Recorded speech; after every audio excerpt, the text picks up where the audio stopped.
Hello everyone. तो आज हम करने वाले हैं मुगल एम्पायर के मोस्ट इम्पॉर्टेंट क्वेश्चंस जो एग्जाम में बार बार आते हैं। अगर आपने ये 50 क्वेश्चंस कर लिए तो समझ लीजिएगा आपका मुगल एम्पायर रिलेटेड सारे क्वेश्चंस कवर हो गए। इसके बाद आपको और कोई दिक्कत नहीं होने वाली। तो ये वीडियो को लास्ट तक देखिएगा, चैनल को सब्सक्राइब कीजिएगा। अगर आपको वीडियो पसंद आए तो इसे लाइक और शेयर भी कीजिएगा। चलिए चलते हैं हमारे पहले क्वेश्चन की तरफ। First question is who founded the Mughal empire in India. तो मुगल एम्पायर के फाउंडर कौन थे? तो ये तो सभी को मालूम होगा, बाबर। और हम पढ़ेंगे इनके बारे में और भी जो भी इम्पोर्टेंट डिटेल्स है।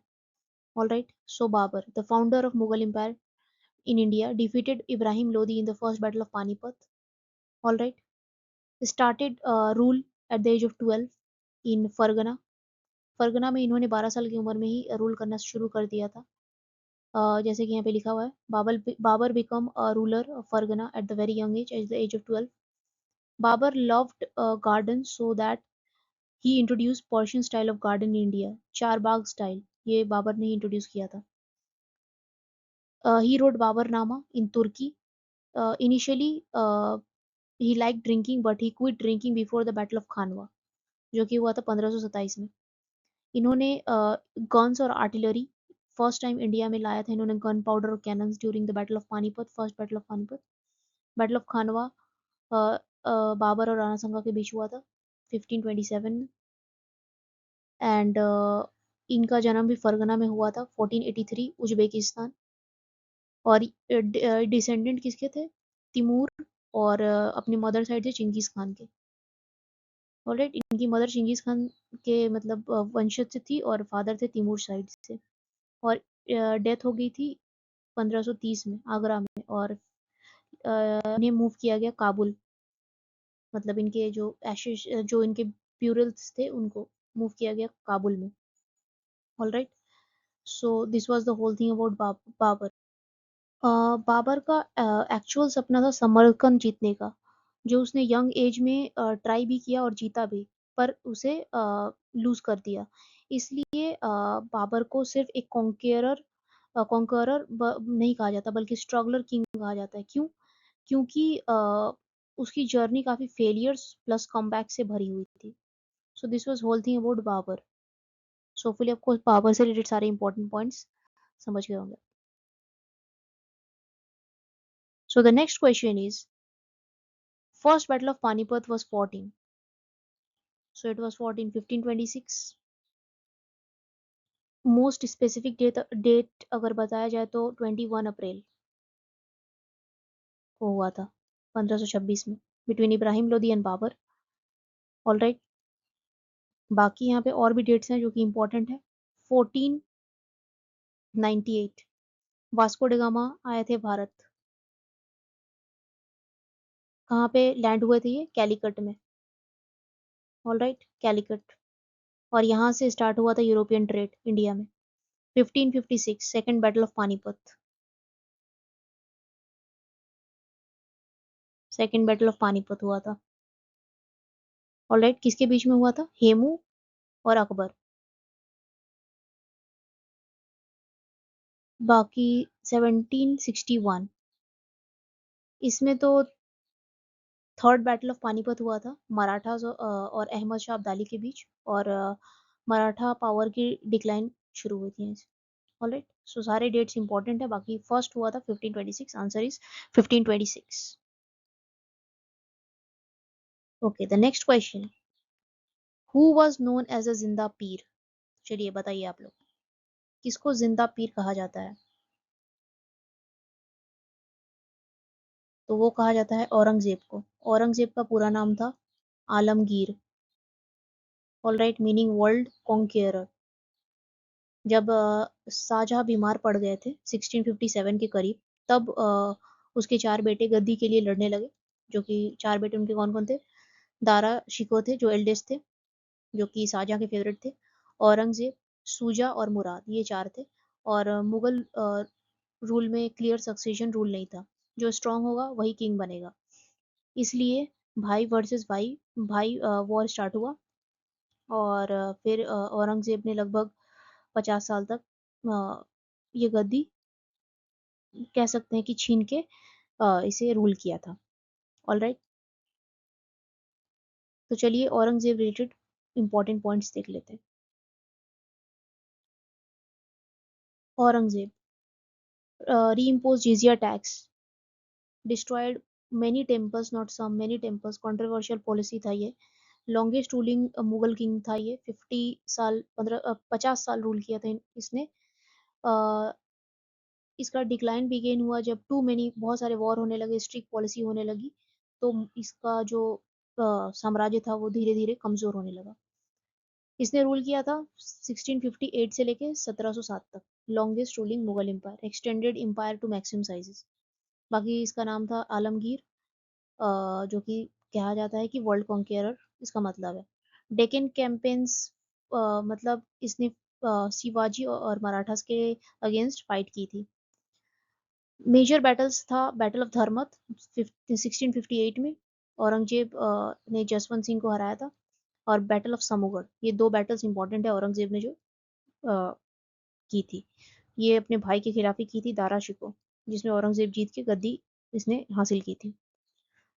इसका जन्म हुआ था 1618 में, शाहजहां के बेटा था। और एंड हुआ था डेथ इसका 1707। All right, so these are all the important points about Aurangzeb. और ये काफ़ी स्ट्रिक्ट था म्यूज़िक और सारे मतलब जो भी एंटरटेनमेंट पॉलिसीज थे, म्यूज़िक बैन कर दी थी इसने, जिजिया वापस लाया था, ये सारे कॉन्फ्लिक्ट इसने की थी।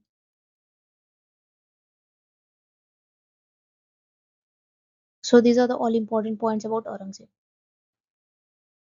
दिन i Ilahi, very important, Din i Ilahi was started by,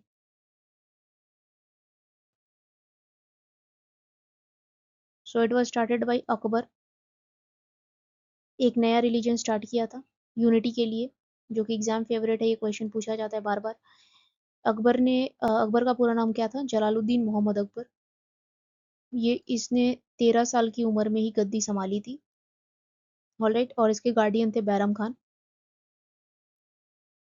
बाकी दीन इलाही एक नया रिलीजन आइडिया था जो अकबर ने 1582 1582 में स्टार्ट किया था, यूनिटी के लिए, रिलीजन चेंज के लिए नहीं, यूनिटी के लिए। दीन इलाही पॉपुलर नहीं हो पाया, सिर्फ कुछ लोग ही इसे फॉलो करते थे, जैसे कि बिरबल, बिरबल ही ने ही इसे फॉलो किया था।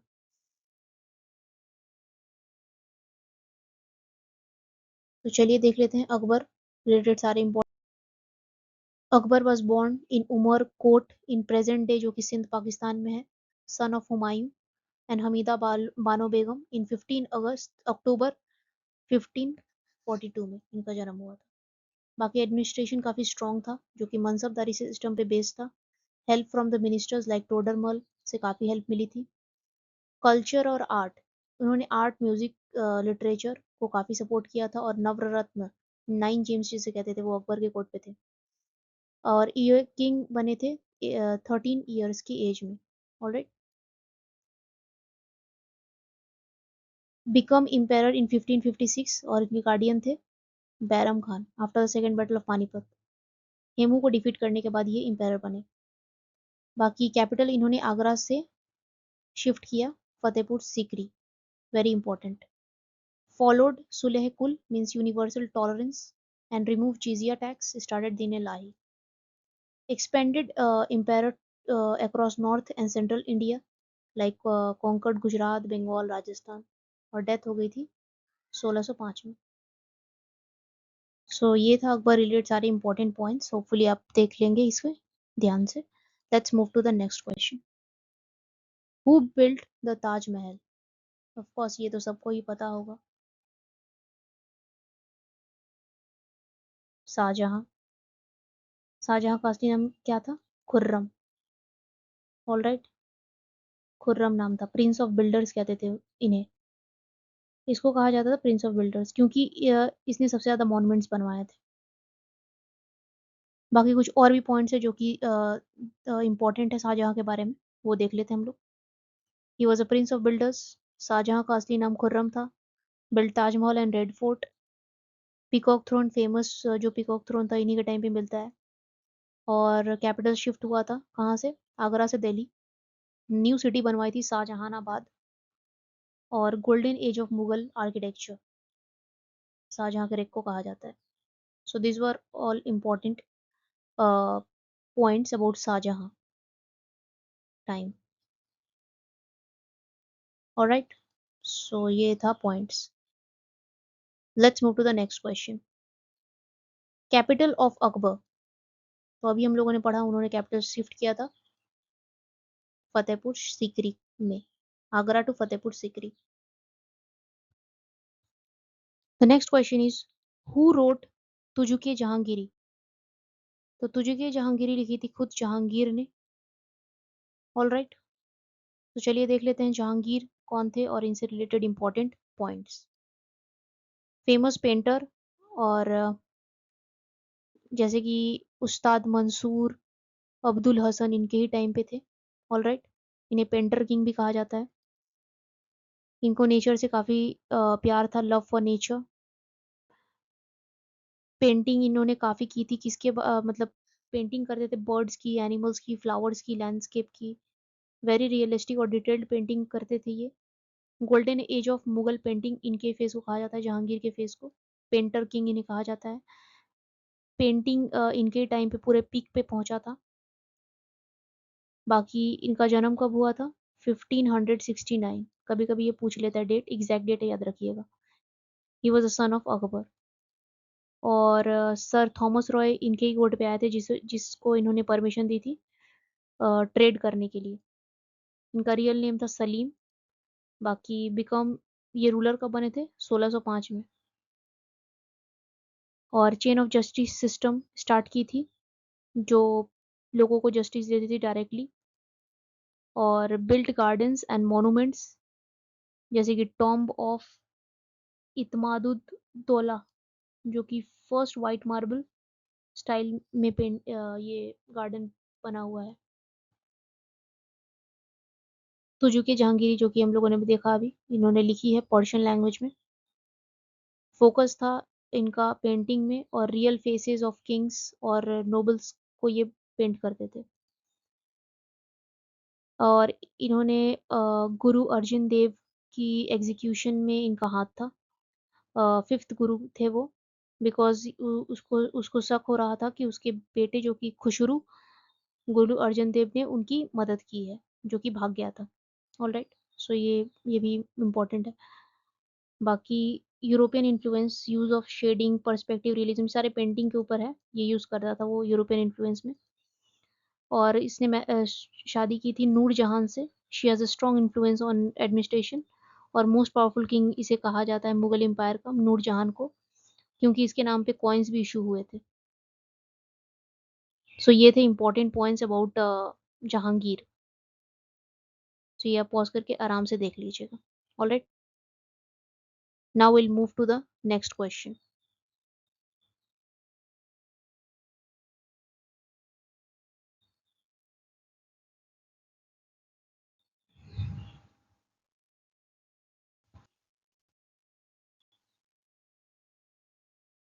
So the next question is Mansabdari system was introduced by. So it was introduced by Akbar. All right, Mansabdari system एक एडमिनिस्ट्रेटिव मिलिट्री सिस्टम था, ठीक है, जो अकबर ने इंट्रोड्यूस किया था। मनसब मीन्स क्या होता है? मनसब मीन्स होता है रैंक, या बोल सकते हैं कोई भी पद, ठीक है। तो हर ऑफिसर को एक रैंक दिया जाता था इस सिस्टम में। हर ऑफिसर को दो चीजें मिलती थी। एक होता था जात, और एक होता था स्वार। जात मतलब पर्सनल रैंक, स्टेटस और सैलरी डिसाइड करता था। और स्वार क्या था? कि कितने सोल्जर्स मेंटेन करने हैं, इसका मतलब था स्वार।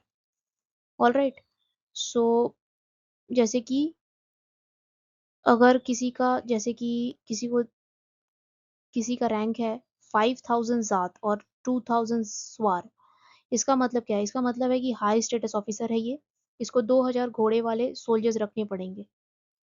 मनसबदार्स को सैलरी कैश या जागीर, जागीर मतलब लैंड होता है, के फॉर्म में मिलती थी। So this was a mansabdari system Akbar के time. Who defeated Ibrahim Lodi, तो अभी हम लोगों ने कितनी बार पढ़ चुके हैं ये, Babur in the first battle of Panipat 1526।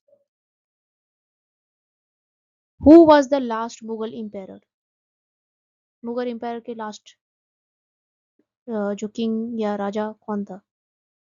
सो वो था बहादुर शाह दो। ठीक है, इस टाइम पे मुगल एम्पायर बिल्कुल डिक्लाइन पे था, ऑलमोस्ट फिनिश्ड हो गया था, रियल पावर्स ब्रिटिश के हाथ में चले गए थे। बाकी देख लेते हैं बहादुर शाह दो के कुछ इंपॉर्टेंट पॉइंट्स। बिकम मुगल, ये मुगल एम्पायर बना था 1837 में। वेरी वीक रूलर था, सिर्फ सिंबॉलिक रूलर था बस। इसको जफर भी कहते थे, और ब्रिटिश ने काफी डिफीट कर दिया था वॉर में, और जफर को कैप्चर कर लिया था। 1857 के रिवॉल्ट में इन्हें लीडर डिक्लेयर किया गया था, become the symbol of unity, Bahadur Shah दो को। बाकी मुगल एम्पायर का एंड हो गया था, इन्हें रंगून भेज दिया गया था, मुगल रूल ऑफिशियली एंड हो गया था। 1862 में रंगून में ही इनकी डेथ हो गई थी। So this was all the important facts about Bahadur Shah two. So this was the whole thing. Akbar finance minister was, कौन थे अकबर के फाइनेंस मिनिस्टर? चलिए आप बताइए कौन थे।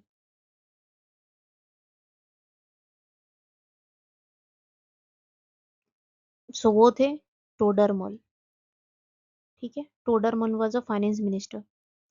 इंट्रोड्यूस्ड, इन्होंने जब्त सिस्टम इंट्रोड्यूस किया था, वेरी इंपॉर्टेंट, टोडरमल ने जब्त सिस्टम इंट्रोड्यूस किया था, ये एक लैंड रेवेन्यू सिस्टम था। बाकी राजा मानसिंह लिखा हुआ है, ये ग्रेट मिलिट्री कमांडर थे, और इन्होंने काफी सक्सेसफुली लड़ाई लड़ी अकबर के मतलब सपोर्ट में। Birbal, Birbal was the only one who followed Deen Ilahi system, जो कि अकबर ने स्टार्ट की थी, और बिरबल का रियल नेम है महेश दास। ठीक है, इन्हें ये टाइटल बिरबल दिया गया था क्योंकि ये ब्रेव प्लस वाइज पर्सन थे, इसलिए ये वन ऑफ द नवरत्न थे अकबर के। ऑलराइट, 9 रत्नों में से एक थे बिरबल। बाकी लिखा हुआ है Abul Fazal, very important, famous writer historian, इन्होंने अकबरनामा लिखा है, अकबरनामा और Ain-i Akbari. So this was the whole thing. Who built Red fort,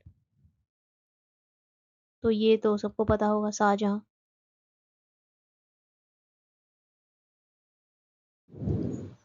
Shahjahan जो कि ये थे प्रिंस ऑफ बिल्डर्स, असली नाम खुर्रम था। ताजमहल रेड फोर्ट इन्होंने बनवाई है, golden age of Mughal architecture इनके फेस को कहा जाता है। इन्होंने आगरा से दिल्ली शिफ्ट कराई थी कैपिटल, नई सिटी बनवाई शाहजहानाबाद, पीकॉक थ्रोन इनके टाइम पे था। So this was the whole thing. बाकी लाल किला के बारे में कुछ देख लेते हैं, इंपॉर्टेंट पॉइंट्स जो कि पूछ सकता है या पूछता है भी। सो देख लेते हैं। बिल्ड बाई शाहजहां, कंस्ट्रक्शन शुरू हुआ था 1638 में और कंप्लीट हुआ 48 में, दिल्ली में है। मेन गेट है लाहौरी गेट और दिल्ली गेट, जो कि मेन एंट्रेंस लाहौरी गेट है और सेकेंडरी एंट्रेंस है दिल्ली गेट। इसे रेड फोर्ट कहा जाता है because of the sandstone, and Lal Qila भी कहा जाता है रेड सैंडस्टोन की वजह से। आर्किटेक्चर स्टाइल है Mughal architecture, Persian plus Indian. Strong walls हैं, ब्यूटीफुल पैलेसेस हैं इनसाइड। बाकी Nahr-e Behisht means water system, stream of paradise, water channel flowing through palaces. उस टाइम पे जब ये बना था तो पूरे जगह पे वाटर स्ट्रीम्स थे और पानी हर जगह से फ्लो करता था in a like paradise like, shows Mughal luxury and planning. Structure and design, massive fort wall है, 2.5 kilometre long fort walls, height है इसकी 18 to 33 meters, surrounded by moat means water trench for protection.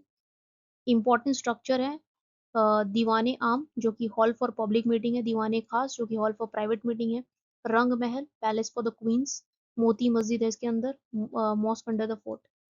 इसको world heritage site भी declare किया गया था 2007 में। Alright, major tourist attraction है ये Lal Qila. So hopefully every point is discussed here. The next important question. Battle of Haldighati was fought between. Battle of Haldighati हुई कब थी? 18 जून 1576 को। अब बताइए किसके बीच में हुई थी? तो ये हुई थी अकबर और महाराणा प्रताप के बीच। 18 जून 1576। तो अकबर और महाराणा प्रताप के बीच हुई थी। नॉट एग्जैक्टली अकबर ने इसे नहीं लड़ा था, राजा मान सिंह ने इसके अकबर की तरफ से लड़ा था। सो इंटेंस फाइट हुई थी, राजपूत ब्रेवरी इसमें दिखी थी।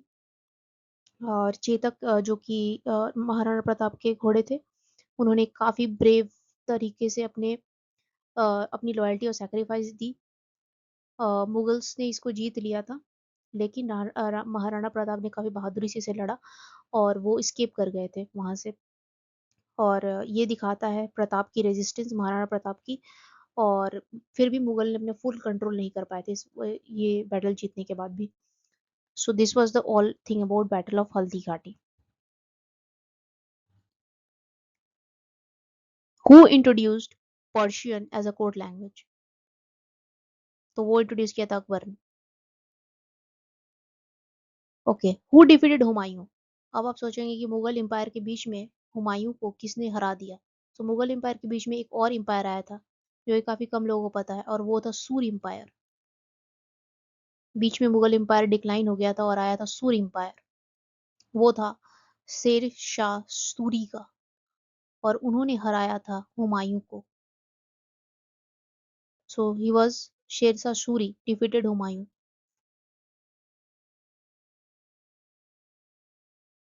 शेर शाह सूरी बॉर्न 1486 बिहार में। रियल नाम था इनका फरीद खान। बाकी इन्होंने हुमायूं को हराया था बैटल ऑफ चौसा में और करनौज में 2 बार। 1539 battle of Chausa and 1540 battle of Kannauj. Very important. Founder of Sur empire, 1540 में इन्होंने सूर एम्पायर को इस्टेब्लिश किया हुमायूं को हरा करके। इनके मेजर रिफॉर्म्स थे, इन्होंने बिल्ड किया था ग्रैंड ट्रंक रोड, रुपया इंट्रोड्यूस किया, स्ट्रॉन्ग एडमिनिस्ट्रेटिव और रेवेन्यू सिस्टम भी इंट्रोड्यूस किया, पोस्टल और डाक सिस्टम इंट्रोड्यूस किया, सरियाज मतलब जैसे कि रेस्ट हाउसेस फॉर ट्रैवलर्स इन्होंने ही पहले इंट्रोड्यूस किया था। और इनकी जो डेथ हुई थी वो 1545 में हुई थी गन पाउडर एक्सप्लोजन से। और एम्पायर डिक्लाइन हो गया था आफ्टर हिज डेथ, और हुमायूं ने फिर अपना थ्रोन वापस ले लिया उनके डेथ के बाद। और इन्हें शेर टाइटल दिया गया था क्योंकि उन्होंने टाइगर को मारा था। He killed tiger. After that he got a title of शेर खान।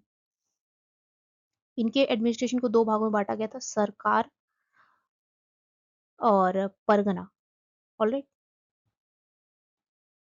बाकी लैंड रेवेन्यू सिस्टम भी इनके टाइम पे लैंड प्रॉपर्ली मेजर होता था, टैक्स फिक्स्ड होते थे, फर्टिलिटी ऑफ लैंड के ऊपर टैक्स लिया जाता था।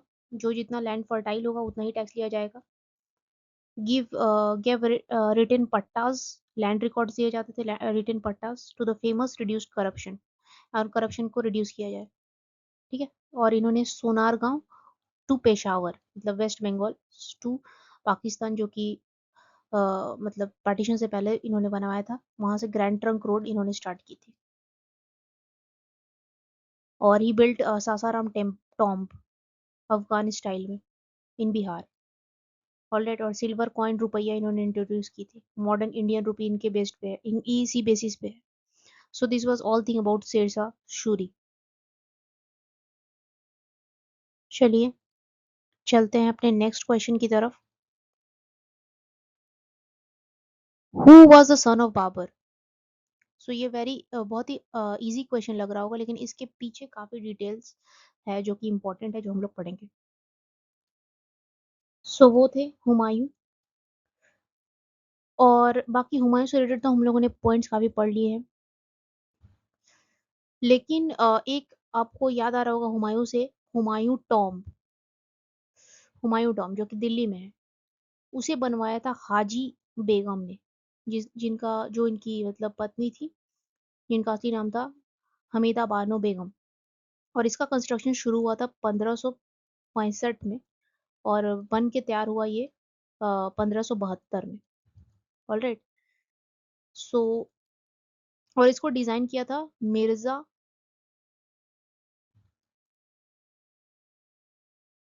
ग्यास ने, मिर्जा मलिक ग्यास ने। ठीक है। और ये मतलब it was the tomb was built to honour her husband 14 years after his death. और इसे इंडिया का फर्स्ट गार्डन टॉम भी कहते हैं। चार बाग गार्डन लेआउट पर्शियन स्टाइल में। और ये बना है red sandstone plus white marble इसमें यूज हुआ है। और ये मॉन्यूमेंट लेटर मतलब बाद में जाके इंस्पायर किया किसे? ताजमहल। ताजमहल इसी को देख के बना था, इसी स्टाइल में। Alright. So it was a prototype for Taj Mahal, याद रखिएगा। तो चलिए पॉइंट्स देख लेते हैं Humayun related. born in 1508, son of Babur, become ruler in 1530 में। then faced strong rival Sher Shah Suri के साथ इनकी फाइट हुई थी 2 बार, बैटल ऑफ चौसा में, बैटल ऑफ कन्नौज में। और इन्हें एग्जाइल पे भेज दिया गया था कुछ दिन के लिए और ये पर्शिया और ईरान में रहे थे फॉर द हेल्प, जब सूरी एम्पायर यहाँ चल रहा था। फिर इन्होंने 1555 में अपना जो मुगल एम्पायर का थ्रोन था वो वापस ले लिया after the death of Sher Shah Suri. And then he died in, 1 साल बाद इनकी डेथ हो गई थी लाइब्रेरी की सीढ़ियों से गिरने के बाद।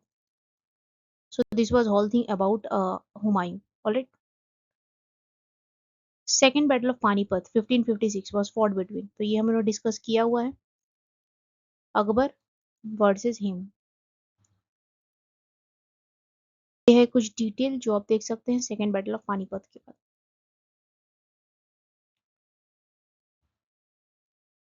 Who wrote Baburnama?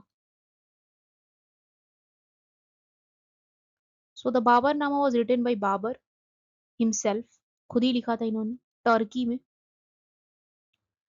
Turkey language में। लेटर इसे ट्रांसलेट किया गया पर्शियन में बाय द फेमस लाइक इनके जो हिस्टोरियंस थे कोड उनके द्वारा। ऑलराइट। और एक था अकबरनामा जिसे लिखा था अब्दुल फजल ने। ठीक है। क्योंकि अकबर पढ़े लिखे नहीं थे तो उन्होंने वो नहीं लिख पाए थे, तो उनके बिहाफ में उनकी लाइफ स्टोरी लिखी थी अब्दुल फजल ने। और अबुल फजल अकबर के कोर्ट के 1 ऑफ द 9 जेम्स थे, नवरत्नों में से एक थे। ऑलराइट। और इसे पर्शियन में लिखा गया था। और एक और इन्होंने लिखा था आईने अकबरी,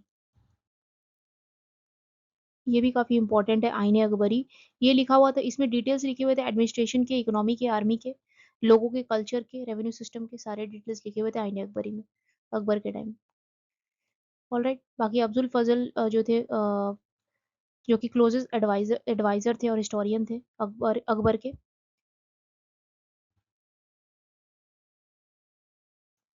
और इसी वजह से इनकी मौत का कारण भी यही बना कहीं ना कहीं। अब्दुल फजल की मौत 1602 ईस्वी में हो गई थी। मतलब मौत नहीं हुई थी, इन्हें मार दिया गया था किसके द्वारा? प्रिंस जो कि थे सलीम, जो कि बाद में जाके जहांगीर बने, उनके द्वारा इनकी हत्या करा दी गई थी। क्यों? क्योंकि अबुल फजल को मतलब वो पसंद नहीं करते थे। अबुल फजल का अकबर पर बहुत स्ट्रॉन्ग इन्फ्लुएंस था और सलीम को लगता था कि वो उसके अगेंस्ट एडवाइस देता है। और सलीम जल्दी से एम्पायर बनना चाहते थे और अबुल फजल उसके रास्ते में बहुत बड़ा ऑब्स्टिकल या रोड़ा लग रहे थे सलीम को। इसलिए उन्होंने सीक्रेटली ऑर्डर दिया और बुंदेला के रूलर जो थे वीर सिंह देव ने अबुल फजल को अटैक करके मार दिया था। So this was the whole thing about Abul Fazal की जिंदगी। जहांगीर के बारे में लोग पढ़ चुके हैं, जहांगीर जिन्होंने अबुल फजल को मरवाया था, जिसका पहला नाम था सलीम। 1605 में ये एम्पायर बने। जहांगीर ने खुद अपना ऑटोबायोग्राफी लिखी है तुजु के जहांगीरी, जो कि इम्पोर्टेंट है, पूछा जाता है एग्जाम में। बाकी है बदौनी। बदौनी इज द मुगल हिस्टोरियन थे जो अकबर के कोर्ट में थे और उनके सबसे इम्पोर्टेंट बुक है मुंतखब, मुंतखब तवारिख। ठीक है। और इन्होंने मतलब अकबर के रूल को काफ़ी डिस्क्रिप्टिव वे में लिखा है और क्रिटिसिज्म भी लिखा हुआ है इसके बारे में। वदौनी ने दीन इलाही को भी क्रिटिसाइज़ किया हुआ है। So these are all the important points और बाकी बाबरनामा बाबर ने लिखा है, ये आप याद रखिए। Who was the mother of Akbar?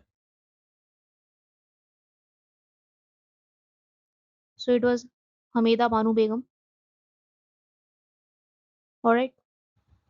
इनको मरियम मखानी भी कहा जाता है, ऑलराइट? बाकी लिखा हुआ है Nur Jahan. Nur Jahan was the wife of Jahangir और इसके नाम पे काफ़ी इश्यू भी कॉइन्स भी इश्यू हुए हैं और ये मुगल एम्पायर की पावरफुल फीमेल रूलर मानी जाती है। रूलर नहीं मतलब वेरी मतलब पावरफुल मानी जाती है, most powerful. Mumtaz Mahal is a wife of Shah Jahan जिनके ऊपर ताजमहल बना हुआ है याद में। और बाकी जोधा बेगम तो सबको पता है, Jodha Bai is the wife of Akbar, Rajput princess थी, promoted Hindu Muslim harmony and the mother of Jahangir, Salim की माँ। Who abolished jizya tax first? Jizya tax abolish किया था किसने? तो वो किया था अकबर ने। जिजिया एक स्पेशल टैक्स था जो नॉन मुस्लिम्स मेनली हिंदूज पर लगाया जाता था अंडर इस्लामिक रूल। सो अकबर ने इसे हटा दिया था और रीजन था क्योंकि वो रिलीजियसली टॉलरेंस को फैलाना चाहते थे इसलिए बाकी जो औरंगजेब था वो इसे फिर से री इम्पोज कर दिया था, दोबारा लगा दिया था, ऑलराइट, क्योंकि वो स्ट्रिक्ट रिलीजियस पॉलिसी में बिलीव करता था। So this was the whole thing about जिजिया टैक्स। यहाँ पे नेक्स्ट क्वेश्चन आ ही गया कि who reinforce jizya tax? तो इट वाज औरंगजेब, ठीक है, जिसने दोबारा लगा दिया था जिजिया को to the non Muslims. Who was known as the prince of builders? तो ये हमने डिस्कस किया हुआ है काफी डिटेल में। शाहजहां को द आर्किटेक्चर का रूलर मतलब जो किंग ऑफ आर्किटेक्चर कहा जाता है, उन्होंने ताजमहल बनवाया था वाइफ अपनी मुमताज महल की याद में, symbol of love. Red fort बनवाया, जामा मस्जिद बनाई जो कि इंडिया की लार्जेस्ट मॉस्क में से एक है, शालीमार गार्डन बनाया, Mughal garden, right. Which Mughal empire was illiterate? कौन से मुगल रूलर पढ़े लिखे नहीं थे? तो आप अंदाजा लगा सकते हैं कौन से नहीं थे, Akbar. Who shifted capital from Agra to Delhi? Capital को आगरा से दिल्ली किसने शिफ्ट किया था? तो वो था शाहजहां। दिल्ली ज़्यादा सेंट्रल और स्ट्रेटेजिक था, नॉर्थ वेस्ट से आने वाले इन्वेजन्स को कंट्रोल करना इजी था, इसलिए ये चीज़ की गई थी। शाहजहां ने एक नया सिटी बनवाया था शाहजहानाबाद, जिसे अभी ओल्ड दिल्ली कहते हैं, ठीक है। यहीं पर इसने रेड फोर्ट और जामा मस्जिद बनवाई है। और आगरा में काफ़ी वाटर इश्यूज हो रहे थे, ओवर क्राउडिंग हो रही थी, इसलिए इस वजह से इसे दिल्ली कैपिटल शिफ्ट करना इजी पड़ा और ज़रूरत भी पड़ी थी। जब्ती सिस्टम इज रिलेटेड टू? तो अगर आपने वीडियो शुरू से अब देख रहे हैं तो जब्ती सिस्टम ने डिस्कस किया हुआ है। जब्ती सिस्टम इंट्रोड्यूस किया था Todarmal, the finance minister of Akbar ने जब्ती सिस्टम इंट्रोड्यूस किया था और ये था लैंड रेवेन्यू सिस्टम के ऊपर, ऑलराइट। ये क्या करता था, मतलब ये काम कैसे करता था? जैसे लैंड को मेजर किया जाता था, लास्ट 10 साल की एवरेज क्रॉप प्रोड्यूस निकाल ली जाती थी, 10 साल में कितने क्रॉप्स इसमें प्रोड्यूस हुए इस लैंड में, उसके बेसिस पे टैक्स डिसाइड होता था, ऑलराइट। इसके मेन फीचर्स थे fixed systematic tax system, cash payment promote करना, स्टेट के रेवेन्यू मतलब जो रेवेन्यू था उसको स्टेबल करना, फार्मर्स को जनरली 1/3 प्रोड्यूस का इक्वल टैक्स देना पड़ता था, ऑलराइट। लेकिन इसमें काफी प्रॉब्लम्स भी थी, जैसे कि पुअर फार्मर्स के लिए बर्डन हो गया था, हर जगह से इक्वली इफेक्टिव नहीं हो रहा था, कहीं ये काफी लाभ हो रहा था इस सिस्टम से और कहीं काफी हानि हो रहा था, so this was not equally effective. Who was Akbar's court historian? इन लोगों ने पढ़ा है। Court historian was Abul Fazal, alright, जिसे मार दिया गया था सलीम के द्वारा, ठीक है, जिन्होंने लिखी थी Akbarnama, Ain-i Akbari, alright, so this is the whole thing. बाकी यहाँ पे क्या लिखा हुआ है ऑप्शंस में, बीरबल। बीरबल का असली नाम था महेश दास। ये इकलौते थे जिन्होंने दीन इलाही फॉलो की थी अकबर की, और इनके विट्टी और इंटेलिजेंस की वजह से इन्हें बीरबल नाम दिया गया था। ठीक है, बाकी तो टोडरमल तो फाइनेंस मिनिस्टर थे ही, जब्ती सिस्टम इंट्रोड्यूस की थी इन्होंने। तानसेन, तानसेन का असली नाम था रामतेनु पांडे। रामतेनु पांडे, और ये वन ऑफ द 9 जेम्स थे अकबर के कोर्ट में, और he was a legendary Hindustan classical musician. Right, born in ब्राह्मण फैमिली, ये ग्वालियर के ब्राह्मण फैमिली में इनका जन्म हुआ था। और बाकी इंडिया के ग्रेटेस्ट क्लासिकल म्यूजिशियन में से एक हैं ये। लोग कहते हैं कि दीपक राग से से दिए जला देते थे ये। मेघ मल्हार से बारिश हो जाती थी। हिंदुस्तान क्लासिकल म्यूजिक को डेवलप किया था और द्रौपद स्टाइल को पॉपुलर किया था इन्होंने। So this is the whole. Tansen के गुरु थे स्वामी हरिदास। ये सब पॉइंट आप याद रखिएगा। Answer Abul Fazal. Which Mughal empire had maximum Hindu nobles? किस मुगल इंपायर के टाइम पे मैक्सिमम हिंदू नॉवेल्स थे? तो ये औरंगजेब था। हु इंट्रोड्यूस्ड सुलेकुल मींस यूनिवर्सल टॉलरेंस? सो सुलेकुल होता क्या है? सुलेकुल मतलब बहुत सारे हिंदू नॉवेल्स को अपने कोड में इंट्रोड्यूस करना। जैसे कि अ, राजा मानसिंह है, बिरबल है, टोडरमल है। ये होता है यूनिवर्सल टॉलरेंस, और इसमें इससे एम्पायर स्ट्रांग हुआ था और लॉयल्टी बढ़ी थी, यूनिटी बनी थी। सो दैट वाज सुलेकुल, और ये इसे इंट्रोड्यूस किया था अकबर ने। Who was the founder of सुर एम्पायर? तो ऑफ कोर्स सुर से आप पता लगा ही सकते हैं, शेर शाह सूरी।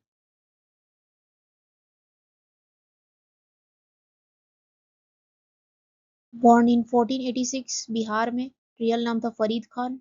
हुमायूं को डिफीट किया था 2 बार, battle of Chausa, battle of Kannauj. बाकी फाउंडेड सुर एम्पायर 1540 में। मेन रिफॉर्म्स तक built grand trunk road, introduce रुपया सिस्टम, स्ट्रॉन्ग एडमिनिस्ट्रेटिव रेवेन्यू। बाकी एडमिनिस्ट्रेशन को डिवाइड किया गया था इनटू सरकार, परगना और विलेज। सिल्वर कॉइन इंट्रोड्यूस की थी रुपया के बेसिस पे, जो कि मॉडर्न इंडियन रुपया का बेस है। सासाराम टॉम्ब बिल्ड हुआ था बिहार में, अफगान स्टाइल में। बाकी पोस्टल सिस्टम, डाक सिस्टम इंट्रोड्यूस किया था। रेस्टरूम्स डेवलप की थी for travellers. Land revenue system, major land properly, fix tax based on fertility of the land, मतलब जितना फर्टाइल लैंड होगा उतना ही टैक्स देना पड़ेगा। Land records, written pattas to the farmers, ताकि करप्शन ना हो, रिटन पट्टास दिए जाते थे। और ग्रैंड ट्रंक रोड को सोनार गांव से पेशावर तक बनाया था। और बाकी इनकी मृत्यु हो गई थी 1545 में by the gunpowder explosion, और एम्पायर डिक्लाइन हो गया था after his death and Humayun regained his throne. So ये हमने डिस्कस किया हुआ है, पॉज करके आप देख लीजिए। Let's move to the next question. Who build Buland Darwaza? So the बुलंद दरवाजा अकबर ने बिल्ड की थी। तो दिखता कैसा है ये बुलंद दरवाजा? ये इसे अकबर ने बनाया था। अकबर ने गुजरात जीतने के बाद विक्ट्री सेलिब्रेट करने के लिए इसे बनवाया था, इसलिए इसे विक्ट्री गेट भी कहा जाता है। और वर्ल्ड का सबसे ऊंचा गेटवे में से यही है, अप्रोक्सीमेटली 54 मीटर्स का है ये। रेड सैंडस्टोन प्लस मार्बल का यूज किया गया है, और ये कहाँ पे है? Fatehpur Sikri, Agra. Alright, who invited Babur to India? Babur तो इंडिया में था नहीं, लेकिन उसे बुलाया गया था इंडिया में, और इसे किसने बुलाया था? वेरी इंपॉर्टेंट, इसे बुलाया था दौलत खान लोधी ने। दौलत खान लोधी, लोधी डायनेस्टी का पावरफुल एक नोबल था, वो पंजाब का गवर्नर था इब्राहिम लोधी के अंडर। ऑलराइट, सो उसने बुलाया था बाबर को, इनवाइट किया था, क्योंकि वो इब्राहिम लोधी के मतलब जो रूल था उससे वो खुश नहीं था। उसको लगा कि बाबर हेल्प करेगा उसको हराने में। रिजल्ट क्या हुआ? बाबर आया इंडिया और फर्स्ट बैटल ऑफ पानीपत हुआ, और उसने इब्राहिम लोधी को डिफीट तो किया, लेकिन उसे दौलत खान लोधी को किसी तरह का फायदा नहीं हुआ, बल्कि उसने खुद ही, बाबर ने मुगल एम्पायर स्टार्ट कर दिया अपना। Alright, So this was the whole story. Which Mughal emperor died on library stairs? So अभी हम लोगों ने पढ़ा हुमायूं सीढ़ियों से गिर के इनकी डेथ हुई थी 1556 में 1556. ओके.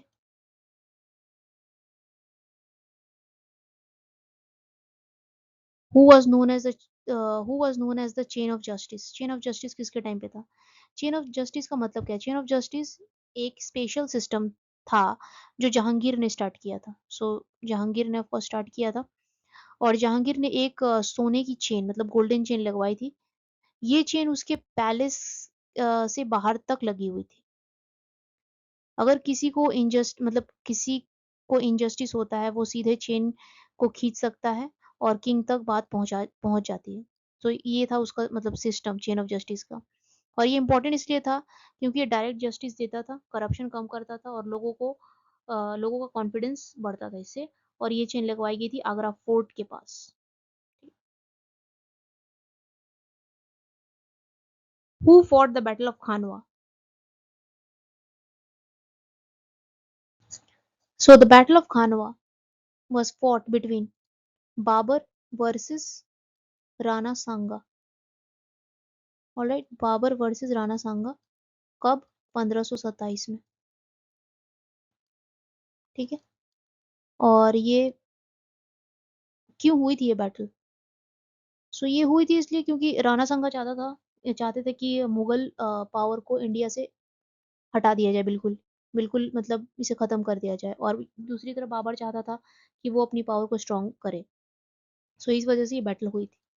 बाबर वहां से मतलब जो गन पाउडर और कैनन्स यूज उसने की थी. और उसकी जो आर्मी थी वो स्ट्रैटेजिकली काफ़ी स्ट्रॉन्ग थी. सो लेकिन राजपूत ने भी काफ़ी ब्रेवली फाइट किया उसे. लेकिन at the end of the day because of the जो गन पाउडर और ये सिस्टम था उसके पास, उसकी वजह से वो जीत गया. इस विक्ट्री के बाद बाबर की पोजीशन इंडिया में स्ट्रांग हुई थी और मुगल एम्पायर को इसने इस्टेब्लिश किया था स्ट्रांगली. मतलब पहले से ही था लेकिन काफ़ी स्ट्रांगली सिक्योर किया था. Who succeeded Aurangzeb after his death? Aurangzeb के डेथ के बाद किसने गद्दी संभाली थी मुगल एम्पायर? सो वो था बहादुर शाह वन, जिसका रियल नेम है मुअज्जम. मुअज्जम. ये औरंगजेब का बेटा था जो कि 1707 में इसने गद्दी संभाली थी after the death of Aurangzeb. Aurangzeb मर गया था उसके बाद इसने गद्दी संभाली. बाकी बहादुर शाह वन ने अपनी ब्रदर्स को डिफीट करके गद्दी हासिल की थी. ठीक है. सो ये लड़ाई हुई थी ब्रदर्स के साथ जो कि था जलंधर सिंह, फर्रुखसियार और मोहम्मद शाह. ठीक है. उसके बाद इसने गद्दी संभाली थी. बाकी उसके बाद बना था जलंधर शाह और उसके बाद फर्रुखसियार, उसके बाद मोहम्मद शाह. तो ये था पैट मतलब जो chronologically. Which Mughal ruler real name was Salim? So of course Jahangir, the son of Akbar and Jodha.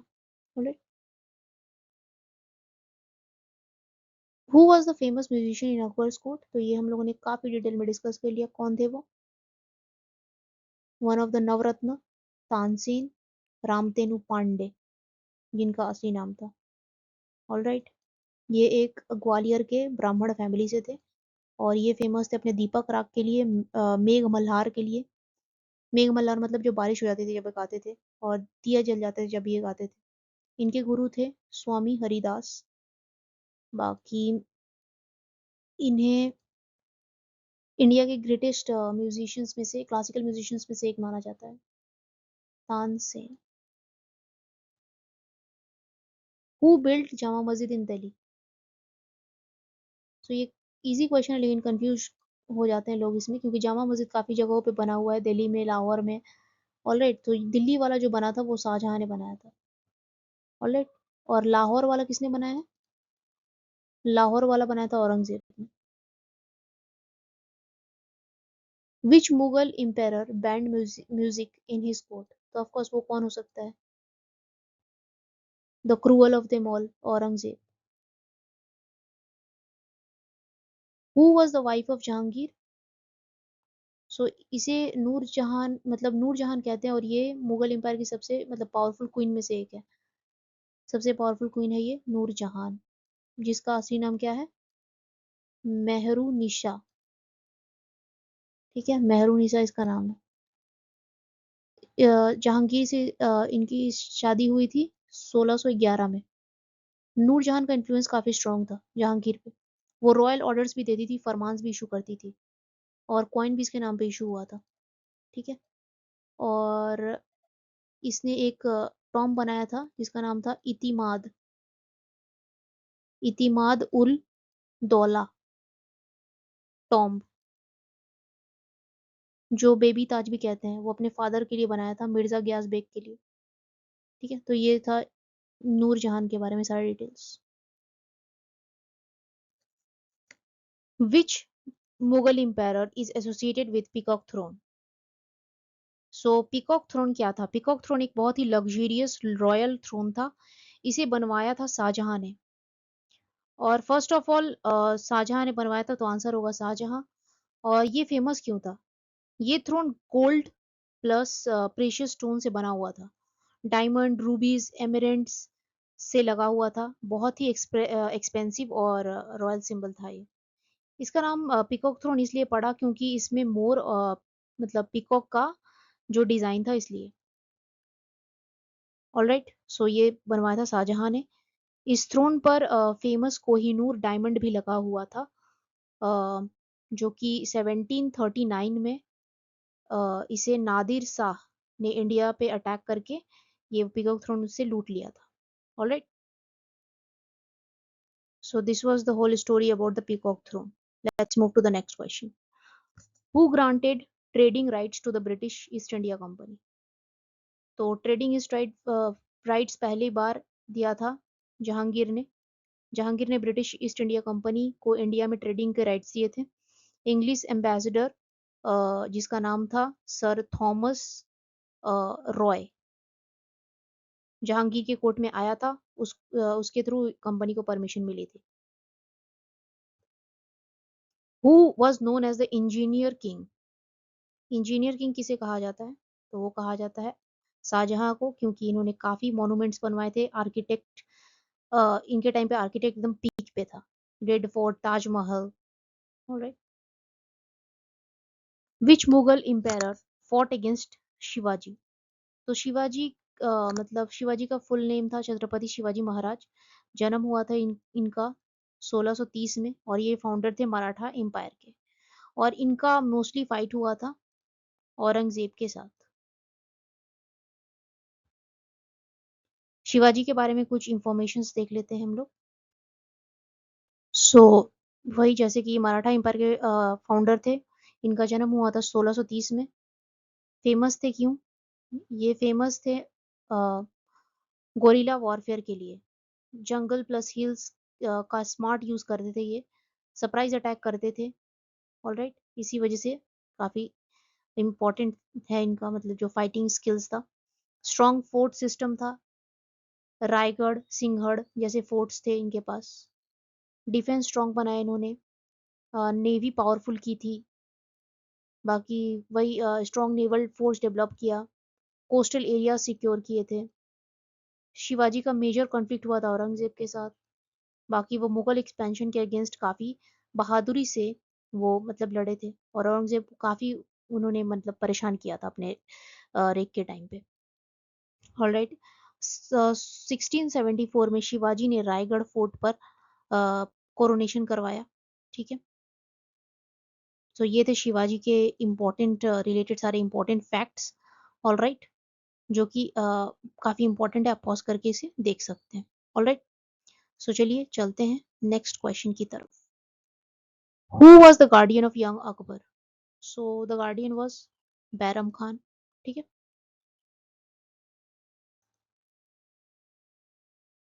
Which Mughal empire had maximum territorial expansion? कौन से मुगल एम्पायर ने सबसे ज्यादा एक्सपेंशन की थी, मतलब दूर दूर तक अपनी एम्पायर फैलाई थी? तो ऑफकोर्स 50 साल राज करने के टाइम औरंगजेब ने ये किया था। साउथ इंडिया तक अपनी एम्पायर को फैलाया था।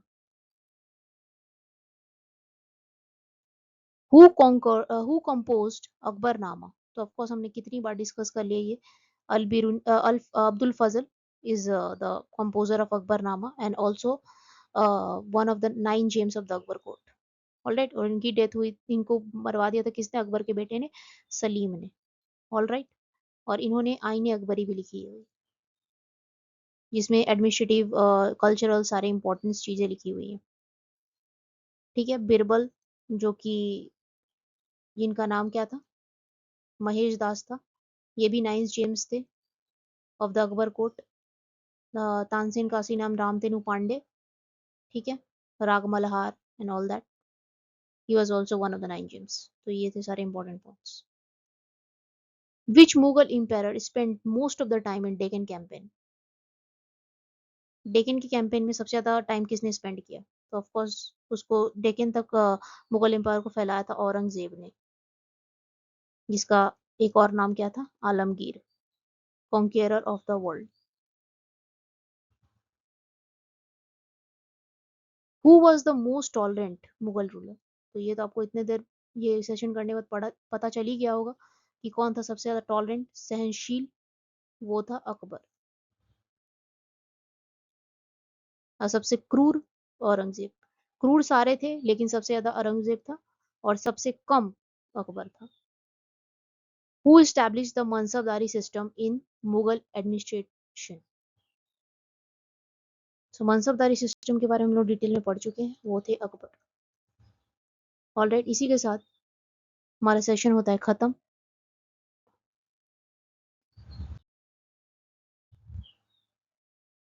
तो ये सेशन होपफुली आपको बहुत ही हेल्प करेगा एग्जाम में। आप इस सेशन को अगर ध्यान से देखेंगे तो आपको ये बहुत ही ज़्यादा हेल्पफुल और काफ़ी ज़्यादा आपको ये सपोर्ट करेगा। और ये चैनल आपका ही है। यहाँ वही वीडियो मिलेगी जो आप पढ़ना चाहते हैं। इसलिए अपना सपोर्ट ज़रूर दिखाना। लाइक कर दीजिए, कमेंट कर दीजिए, और बताइए नेक्स्ट टॉपिक आपको कौन सा चाहिए, और सब्सक्राइब कर लीजिए ताकि आपको आपकी जो डिमांड वाली वीडियो है आपको मिस ना हो। बाकी चैनल को जितना आप सपोर्ट करेंगे उतना ज़्यादा हम और भी ज़्यादा हमें मोटिवेट वो करेगा ये, और हम और भी ज़्यादा इम्पोर्टेंट टॉपिक्स आपके लिए लेके आएंगे। तो चलिए, इसी के साथ मिलते हैं नेक्स्ट पावरफुल टॉपिक के साथ। तब तक के लिए आराम से पढ़ो, आगे बढ़ो। All right, thank you for watching.